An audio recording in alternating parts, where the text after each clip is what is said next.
ሰላም ጤና ይስጥልን የቮይስ ኦፍ ራያ ሚዲያ ቤተሰቦች፣ ለዛሬ የቮይስ ኦፍ ራያ ሚዲያ የትኩረት ዝግጅታችን የመረጥነው የሐሸንጌ ሐይቅ በገበታ ለሀገር መርሃ ግብር እንዲካተት የሚጠይቀውን ጽሑፍ ነው። እንድትከታተሉንና ሀሳብ ለሁሉም እንዲዳረስ ሼር በማድረግ የበኩላችሁ እንድትወጡ እንጠይቃለን። አብራችሁን ቆዩ። ለክቡር ጠቅላይ ሚኒስትር ዶክተር አብይ አህመድ የሐሸንጌ ሐይቅ በገበታ ለሀገር መርሃ ግብር እንዲካተት ስለመጠየቅ ከኢትዮጵያ እጅግ ውብ የተፈጥሮ አካባቢዎች አንዱ በሆነው በራያ ኦፍላ ወረዳ ደጋማ አካባቢ በሚገኘውና ከፍተኛ ከፍታ ላይ ባለው የሐሸንጌ ሐይቅ ላይ ክቡርነቱ ትኩረት እንዲሰጡልን ይህንን ደብዳቤ በአክብሮት እንጽፋለን። በአረንጓዴ ሜዳዎችና በተራራማ ሰንሰለቶች የተከበበው ይህ ሐይቅ በታሪኩ ለአሳ ሀብት፣ ለግጦሽ መሬቶች፣ ለረግረጋማ ቦታዎችና ለልዩ የአየር ንብረት መፈጠር መሰረት ሆኖ ቆይቷል። ገጽታውና የተፈጥሮ ሀብቱ ለአካባቢው ማህበረሰብ የህይወት ምንጭ፣ የማንነት መገለጫና ለኢኮቱሪዝም ትልቅ እድል የነበረው ነው። ይሁን እንጂ ኢትዮጵያ የፌዴራል መዋቅር ለውጥ ካደረገች ወዲህ በተወሰኑ ፖለቲካዊና አስተዳደራዊ ውሳኔዎች ምክንያት የሐሸንጌ ሐይቅ ላለፉት 3 አስርተ ዓመታት ችላ ተብሎ ቆይቷል።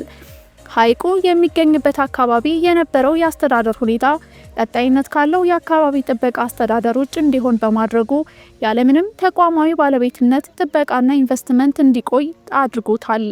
የቅርብ ጊዜ የምርምር ግኝቶች እንደሚያሳዩት ሐይቁ ለከፍተኛ ውድመት ተዳርጓል። የውሃው መጠንና ጥልቀቱ በከፍተኛ ሁኔታ ቀንሷል። ደለል በሞላው ተፋሰሱ ተስፋፍቷል። የውሃው ጥራት ተበላሽቷል። እንዲሁም የአሳ ሀብቱ በመጥፋት ላይ ይገኛሉ። እነዚህ ለውጦች የአካባቢው ነዋሪዎች የኑሮ መሰረት በማናጋታቸው ለወጣቶቹ ስደት መባባስ ምክንያት ሆነዋል። ጥናቱ እንደሚያሳየው ይህ ውድመት የተፈጥሮ ችግር ብቻ ሳይሆን በዋናነት ለረጅም ጊዜ የቆየ የፖለቲካ ቸልተኝነት ውጤት ነው። ሐይቁ አሁን ባለበት አስቸጋሪ ሁኔታ ውስጥ ቢሆንም አሁንም መልሶ የመቋቋም ከፍተኛ አቅም አለው።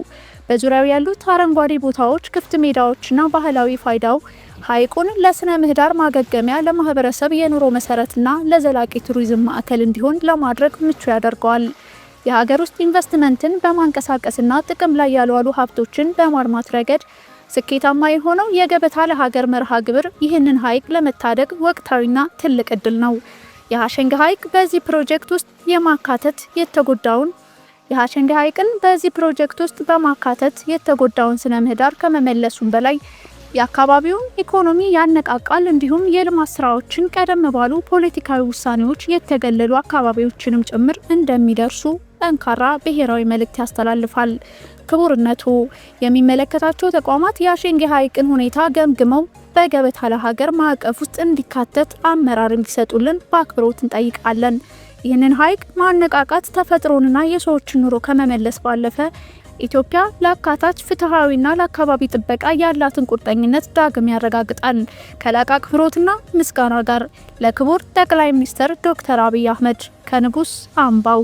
የተወደዳችሁ የቮይስ ኦፍ ራያ ሚዲያ ቤተሰቦች፣ የሐሸንጌ ሐይቅ በገበታ ለሀገር መርሃ ግብር እንዲካተት የሚጠይቀውን ሀሳብ ለሁሉም የሀገራችን ህዝቦች እንዲዳረስ ሼር በማድረግ ሀሳብና አስተያየት በመስጠት የበኩላችሁን ድርሻ እንድትወጡ በአክብሮት እንጠይቃለን። ሰላም።